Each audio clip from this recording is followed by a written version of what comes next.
Hello friends, मैं नौशाद और आप देख रहे हैं माय पर्सनल एक्सपीरियंस पोलैंड।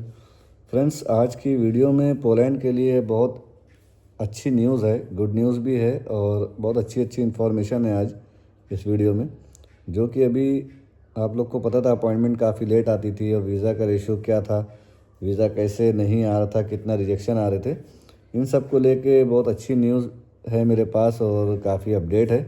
तो आज मैं इस वीडियो के आप लोग के वीडियो के थ्रू से आपको सारी इन्फॉर्मेशन दूंगा और ये एक अच्छी न्यूज़ है। आप लोग को इस वीडियो से बहुत खुशी भी मिलेगी।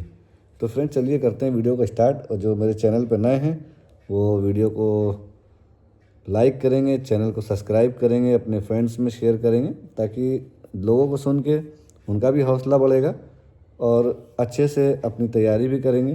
क्योंकि इसमें सबसे बड़ी बात है भाई कि तैयारी बहुत अच्छे से करनी पड़ेगी।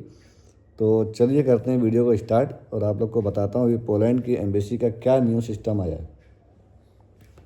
तो फ्रेंड, जैसे कि आप लोग को पता था कि जब आपका परमिट आता था और आप लोग अपनी अपॉइंटमेंट के लिए अप्लाई करते थे तो आपको अपॉइंटमेंट के लिए बहुत लंबा वेट करना पड़ता था। 7-7 महीने, एक एक साल लग जाता था। लेकिन अभी का जो अपडेट है, अभी अपॉइंटमेंट बहुत जल्दी जल्दी आ रही है। फ़ीस बढ़ गई है। फ़ीस आप लोग को पता था पहले 13,000, 12-13,000 रुपये लगती थी, लेकिन अभी 23 से 24-25 हज़ार रुपये तक की फ़ीस अलग अलग सेंटर में अलग अलग फ़ीस चार्ज हो रही है। इससे बेनिफिट्स ये हुआ कि भाई बेनिफिट्स ये है कि अपॉइंटमेंट जल्दी आ रही है। यानी कि एक तरह का देखा जाए कि एम्बेसी ने एक फ़ास्ट काम स्टार्ट कर दिया, अच्छे से जल्दी से काम स्टार्ट हो गया, जल्दी जल्दी अपॉइंटमेंट दे रहे हैं। ये बात अच्छी हो गई। अब सबसे बड़ा मोस्ट इम्पॉर्टेंट जो अपडेट है कि इंटरव्यू भी बहुत ज़्यादा आ रहे हैं। यानी कि एम्बेसी अब प्रॉपर काम कर रही है, इंटरव्यू आ रहे हैं और बहुत से लोगों को विदाउट इंटरव्यू ही रिजेक्शन भी आए हैं। अभी वीज़ा का देखना है कि क्या सिस्टम है। देखिए, अब एक पॉइंट की बात है यहाँ पे कि कुछ तो दम है आपके वर्क परमिट और आपके डॉक्यूमेंटेशन जो आपने रेडी किए अपने डॉक्यूमेंट्स, कुछ है आपके डॉक्यूमेंट्स में पावर, तभी आपको इंटरव्यू के लिए ऑफिसर ने मेल डाला। आज मेरी काफ़ी लोगों से बात हुई, काफ़ी व्यूअर्स से बात हुई। लोगों ने मुझे कॉल किया जिनको अपॉइंटमेंट के बाद, जिनको जिनका सबमिशन हुआ और सबमिशन के बाद जिनको इंटरव्यू आया है। तो सभी का ये मानना था कि भाई इंटरव्यू आ गया, अब क्या करें, इंटरव्यू में तो बड़ी टेंशन हो रही सबको। भाई इंटरव्यू आने का मतलब ये है कि मेरे हिसाब से तो 99% वीज़ा के चांसेस उस बंदे के हो गए जिसको इंटरव्यू आया है। क्योंकि अगर रिजेक्ट करना होता तो जिनको इंटरव्यू नहीं आ रहा, रिजेक्शन आ रहा है, तो वो रिजेक्ट कर देते। अब यहाँ पे दो बात होती है। अभी एक आज मेरे भाई से बात हुई जो कि बाहर हैं, उनके दो बंदे हैं, उनको सेम बंदे का काम है, सेम एक्सपीरियंस है, सेम वर्क परमिट है, सेम कंपनी है, सेम टाइम में, यानी कि बस 2-3 दिन का फ़र्क था सबमिशन में। और सबसे बड़ी बात यह है कि जिस बंदे का पहले सबमिशन हुआ था उसका रिजेक्शन आया है, जिस बंदे का बाद में सबमिट हुआ उसका नहीं, जिसका पहले सबमिट हुआ है उसका इंटरव्यू आया है, और जिस बंदे का बाद में सबमिट हुआ उसका रिजेक्ट हुआ है। यानी कि पहले वाले का इंटरव्यू हो गया और बाद वाले का रिजेक्शन आ गया। अब सोचने वाली बात है कि सब कुछ सेम है तो फिर रिजेक्शन आया और एक का इंटरव्यू आया। तो अब यहाँ पे बात यही सोचने वाली है कि भाई जब सब कुछ सेम है तो कुछ ना कुछ तो कंपनी, कुछ ना कुछ तो बंदे ने अपने डॉक्यूमेंटेशन में कुछ फ़र्क किया है जो उसको 10 नंबर का रिजेक्शन आया। और जिस बंदे को इंटरव्यू आई है उन्होंने अपने डॉक्यूमेंट्स में कुछ ऐसा स्ट्रॉन्ग दिया कि ऑफिसर ने उसको होल्ड पे रख के इंटरव्यू दिया। तो अब यहाँ पे बात ये है कि भाई जो आप अपनी फाइलिंग कर रहे हैं ना, अपने फाइल को, डॉक्यूमेंट्स को रेडी कर रहे हैं, ये बहुत इंपॉर्टेंट है कि आपने कितने परफेक्ट तरीके से स्ट्रॉन्ग डॉक्यूमेंट लगाए। ठीक है, ये बहुत इंपॉर्टेंट है। और इंटरव्यू आने का मकसद है कि 99% तो वीज़ा आने के चांस है, लेकिन आपको इंटरव्यू क्लियर करना ये एक बड़ा चेतावनी वाली बात है कि एक जंग समझिए। क्योंकि पहले तो बंदा डर जाता है कि अरे इंटरव्यू आ गया, अब क्या करूँ। इसमें क्या है कि लोगों की इंग्लिश भी नहीं तैयारी है, बहुत से लोग को आती ही नहीं है। अब जिनको आती है उनकी तो कोई मसला नहीं भाई, जिनको नहीं आती है उनके लिए प्रॉब्लम है। तो आप लोग कोशिश करिएगा, अगर किसी जो भी भाई मेरा ये वीडियो देखेगा, मैं बता देता हूँ, जिनको इंटरव्यू में इंग्लिश की भी प्रॉब्लम है तो वो भाई अंदर क्लियर बोल दें कि भाई मुझे ट्रांसलेटर चाहिए। ठीक है, आप क्लियर बोल दो, प्लीज़ मुझे ट्रांसलेटर प्रोवाइड करवा दें। तो वो अच्छे से आप लोग का कम्युनिकेशन हो जाएगा। अब इस पे क्या है कि आपको ऑफिसर वीज़ा दे भी सकता है, उसके माइंड के ऊपर, क्योंकि आप सवाल का जवाब तो सही देंगे ना। अब बहुत से लोग के दिमाग में ये भी बात आई, अरे यार हिंदी में बात करेंगे तो वीज़ा रिजेक्ट ना कर दे। भाई पोलैंड में इंग्लिश चलती ही नहीं है। पहली बात तो आप जब पोलैंड पहुंच जाओगे ना, तो वहाँ इंग्लिश में बात करने वाले आपको पॉलिश लोग बहुत कम मिलेंगे। सब अपनी लैंग्वेज, पॉलिश लैंग्वेज बोल रहे हैं। तो सबसे बड़ी बात तो यही है आपके लिए। तो इतनी टेंशन लेने की ज़रूरत नहीं है भाई। जिनको इंटरव्यू आया बहुत ज़्यादा टेंशन में है कि यार अब क्या करें। इम्पॉर्टेंट बात क्या है कि आपको करना क्या है, आपको अपने इंटरव्यू के लिए अपनी कंपनी का नाम पूरा परफेक्ट पता होना चाहिए। आपको अपनी जो लोकेशन है पोलैंड के अंदर, जहाँ पे आपका एकोमोडेशन है, वो बहुत इंपॉर्टेंट पता होना चाहिए। आपको सैलरी पता होना चाहिए। अब क्या है कि अब मैं आपको बताता हूँ कि अंदर सबसे मेन इम्पॉर्टेंट ऑफिसर ने क्या पूछा। ये वीडियो भाई बहुत इंपॉर्टेंट है कि मैं इसमें आप लोग को अंदर की भी बता रहा हूँ कि उन्होंने पूछा क्या और इम्पोर्टेंट क्या चीज़ है। सबसे मेन इम्पॉर्टेंट चीज़ है कि जो जो डॉक्यूमेंट्स आपने लगाए हैं वो आप डॉक्यूमेंट लेके जाओ अपनी साइड से। और सबसे इम्पॉर्टेंट चीज़ है, अगर आप ट्रक ड्राइवर हैं तो आपने जो लाइसेंस की कॉपियाँ लगाई हैं वो लाइसेंस ओरिजिनल आपके पास होना चाहिए। एक्सपायर हो कोई टेंशन नहीं है। बहुत से लोग सोचेंगे यार ये तो एक्सपायर है, मेरा तो एक्सपायर हो चुका था, मैं क्या करूँ। एक्सपायर भी है तब भी कोई मसला नहीं। आपने अगर लगाया है तो भी लेके जाओ। अगर आपने एक्सपायर वाला नहीं लगाया, आपका गल्फ़ का था, कहीं का था, बहरीन, कतर, बहरीन, कहीं का भी था, अगर वो एक्सपायर है फिर भी लेके जाओ ये ट्रक ड्राइवर वाले। क्योंकि आप उनको दिखा सकते हो कि भाई हम जेन्युइन ट्रक ड्राइवर हैं, हम ट्रक ड्राइवर पे ही जा रहे हैं, ये मेरा कतर का, बहरीन का, पूरे ऑल वर्ल्ड कहीं का भी लाइसेंस है वो आप दिखाओ। जो आपने फाइल में लगाया है, जो वैलिड डॉक्यूमेंट, जो वैलिड लाइसेंस था, वो भी आप शो करो कि सर ये मैंने फाइल में लगाया था, ये मेरा एक्सपायर है बट है मेरे पास एक्सपीरियंस है। ये तो हो गया ट्रक ड्राइवर का। आपका एजुकेशन वगैरह का इतना नहीं है, बस ये है कि वो आपको वर्क पे ज़्यादा फोकस कर रहे हैं कि आप किस काम पे जा रहे हैं, आपने क्या डॉक्यूमेंट दिए हैं वो दिखाओ।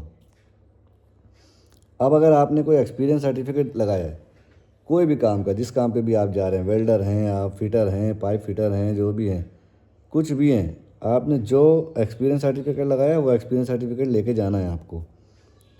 वो एक्सपीरियंस सर्टिफिकेट वो मांग सकते हैं आपसे कि आप कितने काम का एक्सपीरियंस है, आपने किस काम के लिए जा रहे हैं। आपको सबसे इम्पोर्टेंट बात एक और है कि भाई वो ये सवाल ज़रूर पूछते हैं कि आपको वर्क परमिट कैसे मिला, ये वर्क परमिट आपने कैसे हासिल किया। तो आपको बिल्कुल सही जवाब देना है, बिल्कुल परफेक्ट जवाब देना है, झूठ नहीं बोलना है, टेंशन नहीं लेनी है, हाइपर नहीं होना, परेशान नहीं होना, कुछ भी नहीं होना है कि भाई मैं क्या बोलूँ। बिल्कुल ठंडे दिमाग से जवाब दीजिए कि भाई मुझे यहाँ से मिला था, या मेरे दोस्त थे वहाँ पे, उनकी कंपनी में ज़रूरत थी, उन्होंने मेरी एचआर से बात करा के और मुझे वर्क परमिट भिजवा दिया। ठीक है, ये चीज़ें आपको अंदर बोलना है और अपना शांत बिल्कुल नॉर्मल तरीके से अपना इंटरव्यू करिए और चले आइए। तो भाई ये इंटरव्यू जो आ रहा है तो ये बहुत अच्छी बात है इंटरव्यू के लिए। और सबसे इम्पोर्टेंट बात मैंने आपको वो भी बता दी कि कैसे कैसे क्या हो रहा है, ऑफिसर क्या बुला रहे हैं। अब मेल कैसे आती, ये इंपॉर्टेंट बात है कि आपको इंटरव्यू के लिए जो मेल आएगी आप ना समझ पाओ कि पता नहीं ये क्या है। मैं आपको दिखा दूंगा, मेरे 4-5 बंदों की जो मेल आई है वो मैं आपको स्क्रीन में साइड में दिखा दूंगा कि मेल कैसे है। उसमें दोनों टाइम लिखा हुआ है। एक तो ये लिखा हुआ है कि आपका सबमिशन किस तारीख को हुआ था। जैसे मान लीजिए सपोज़ करिए आपका सबमिशन 4 तारीख को हुआ था, 4 फरवरी, तो वो लिखा हुआ है। फिर उसके बाद लिखा हुआ है कि आपका इंटरव्यू किस डेट में है। ठीक है, 4 फरवरी में था। 3 मार्च को अगर इंटरव्यू है कि कितने टाइम पे, 2:30 बजे है, 3 बजे है, वो भी लिखा हुआ है। सबसे नीचे लास्ट में ये भी लिखा हुआ है कि आप इस ईमेल का प्रिंट आउट लेके आना है आपको। यानी कि वो ईमेल का आपको प्रिंट आउट लेके जाना है, उसी से आपको एंट्री भी मिलेगी और वहाँ जाके आपका इंटरव्यू होगा। सेम टाइम पे आप पहुँचो। इसमें आपको भाई वीएफएस नहीं जाना है, जहाँ पे आपने फाइल सबमिट करी थी वहाँ नहीं जाना है। डायरेक्ट पोलैंड एम्बेसी जाना है, जहाँ पे गोरे बैठे हुए हैं जो इंटरव्यू लेंगे।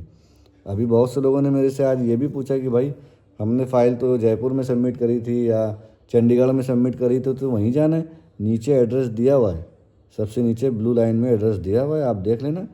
तो वहाँ जाना है आपको डायरेक्ट एम्बेसी में इंटरव्यू देने। भाई ये बहुत अच्छी खबर है मेरे अपने जो हिसाब से, मेरे अपने एक्सपीरियंस से, कि अगर आपका इंटरव्यू आया तो डरना नहीं है, खुशी लेके जाओ कि कम से कम ऑफिसर ने मुझे बुलाया और मैं बात करूंगा तो मेरे वीज़ा के चांसेस बढ़ेंगे। अगर उनको रिजेक्शन देना होता तो वो आपको ऐसे ही रिजेक्शन दे देते। अगर आप में कुछ नहीं लग रहा उनको, या कंपनी में ये है और ऐसा उनको कुछ भी फॉल्ट नज़र आया आपको रिजेक्शन दे देंगे। अब यहाँ पे बात क्या है भाई, मैंने अपने बंदों में जिनको मैंने फ़ाइल रेडी करके दिया उनका 4 या 5 बंदों का इंटरव्यू आया है, 7-8 बंदों का था, जिसमें से आज एक भाई का रिजेक्शन भी आ गया। उनका मुझे पता था कि रिजेक्शन आना है, क्योंकि वो बहुत पहले से मैं उस कंपनी को जानता हूँ, तो उनको भी मैंने कई बार बोला था ये बात कि चलो भाई अब है परमिट तो आपको ट्राई तो करना ही पड़ेगा। खैर रिजेक्शन आ गया 8 और 10 नंबर का। तो भाई अब जिनको इंटरव्यू आया है तो दोनों साइड के डॉक्यूमेंट्स में पावर है, एक तो आपके वर्क परमिट में, आपके डॉक्यूमेंट सपोर्टिंग में, और एक आपको जो मैंने फ़ाइल रेडी करके दी उसमें सब कुछ परफेक्ट है। आपको इंटरव्यू के लिए बुला लिया, अगर कोई भी फॉल्ट लगता उनको तो वो रिजेक्ट मार के भेज देते। ये बहुत इंपॉर्टेंट बात है आपके डॉक्यूमेंट्स के लिए। अगर ज़रा सा भी बाल बराबर भी उनको कुछ फॉल्ट नज़र आया तो वो आपको रिजेक्शन बना के और लपेट के दे देंगे, ये लो भाई। अब री अपील के लिए लोग करते हैं, री अपील तो करते हैं भाई, देखो सभी लोग करते हैं। एक चांस होता है, एक आस होती है कि यार री अपील करें शायद वीज़ा आ जाए, और ये हकीकत बात है। बहुत से लोगों ने छोड़ दिया कि हटाओ यार अब क्या करें। देखिए भाई, छोड़ता आदमी जभी है जब फाइनेंशियली प्रॉब्लम है, क्योंकि फिर से फीस देनी है 25,000 24-25,000 रुपये, ट्रैवलिंग करनी है, जाना है उनको, फिर प्लस कितनी दूर से बंदा आ रहा है ये भी नहीं पता, कहाँ से आ रहा है बंदा वो भी नहीं पता, और पैसे की भी प्रॉब्लम, भाई फाइनेंशियल प्रॉब्लम है बंदे को, तो यहाँ पे आके बंदा टूट जाता है। अगर बंदे में फाइनेंशियली प्रॉब्लम नहीं है तो मैं आपसे सबसे यही कहूँगा कि भाई करो ट्राई, ठीक है। इंटरव्यू हो सकता है सेकंड टाइम में आपको एम्बेसी इंटरव्यू दे दे, कुछ उनको लग जाए कि हाँ भाई ये बंदे ने फिर से कोशिश करी, कुछ भी। मैं तो सबके लिए यही दुआ करूँगा भाई सबका वीज़ा लगे। कोशिश करने के लिए मैं ये बोल रहा हूँ कि अभी जिस तरीके से मैं देख रहा हूँ तो मुझे लग रहा है कि कुछ हालात अब पोलैंड के काम के ठीक होने वाले हैं, ठीक हो ही गए हैं, क्योंकि अपॉइंटमेंट भी जल्दी जल्दी आ रही है। जो बंदों का रिजेक्शन हुआ था पहले, उन्होंने अप्लाई किया था अपॉइंटमेंट के लिए, उनको भी बहुत जल्दी अपॉइंटमेंट आई। और अभी एक मेरे भाई से बात हुई थी, बाहर हैं वो, उन्होंने अपने भाई के परमिट के लिए रजिस्ट्रेशन कराया, 1 हफ्ते में उनको अपॉइंटमेंट आ गई। 1 हफ्ते के अंदर अपॉइंटमेंट आ गई भाई। मैं इधर रजिस्ट्रेशन किया, उनको दिया एक ईमेल में, भाई ये लो तुम्हारा मंडे को आएगा, और जो बीच का गायब हुआ एक मंडे में, दूसरे मंडे में उनको अपॉइंटमेंट आ गई। तो अपॉइंटमेंट बहुत जल्दी आ रही, इसका मतलब चलो एम्बेसी ने फीस बढ़ाया, काम स्टार्ट किया। अभी तो भाई लोग इतने लंबे लंबे टाइम से इंतज़ार कर रहे थे, उनको अपॉइंटमेंट ही नहीं मिल रही थी। तो अब ये इंपॉर्टेंट बातें थी जो मैंने इस वीडियो के थ्रू आप लोग को बताई है। जो भी अगर आप लोग के दिमाग में कोई क्वेश्चन है, वो मेरा कमेंट्स बॉक्स ओपन है, ऑन है, उसमें आप अपना कमेंट डालिए, मैं आप लोग को जवाब दे दूंगा टाइम से। अभी थोड़ा रोज़े चल रहे हैं, इसके वजह से मैं प्रॉपर जवाब नहीं दे पा रहा हूँ। तो खैर आप लोग कमेंट्स करेंगे, इंशाल्लाह जवाब मिलेगा। बढ़िया से बढ़िया कोई नोट्स करिए कि आप लोग को क्या आपके माइंड में चल रहा है, क्या आपको पूछना है, तो मैं इंशाल्लाह इस वीडियो में आपको कमेंट्स में आपको जवाब दूंगा। नंबर भी है, ना समझ में आए तो आप डायरेक्ट मुझे व्हाट्सअप करिए, व्हाट्सअप पे आपको रिप्लाई मिलेगा इंशाल्लाह, ठीक है। तो भाई जहाँ तक मुझे लगता है कि मेरे माइंड में जितनी बातें थी आप लोग के लिए इन्फॉर्मेशन थी वो मैंने दे दी है। अब कुछ और होगी तो इंशाल्लाह मैं नेक्स्ट वीडियो बनाऊँगा और प्रॉपर आपको सारी जानकारी दूंगा। दुआ करिए इंशाल्लाह जिन भाइयों का मेरा इंटरव्यू है उनका वीज़ा आ जाए। वीज़ा आ जाए तो आप लोग को और गुड न्यूज़ मिलेगी, और भी आप लोग खुश हो जाएंगे देख के कि भाई एक आस बनेगी, एक दिल में चाह बनेगी कि हाँ भाई मेरा इनका आया है, मेरा भी आएगा। बस इतनी सी कहने की बात है कि भाई डॉक्यूमेंट्स में कोई कमी ना करो, कोई अच्छे बंदे से काल लो। अगर नहीं समझ में आता बढ़िया से कोई बंदा देखो जिसको वीज़ा लग जाए, जिसको प्रॉपर तैयारी का पता हो, अच्छे से काम कराइए, बढ़िया वीज़ा लगाइए और जाइए, ठीक है। बस इतना सा कहना है भाई। तो इंशाल्लाह मिलेंगे फिर इंशाल्लाह अगली वीडियो में। आपका दोस्त नौशाद, अल्लाह हाफिज़।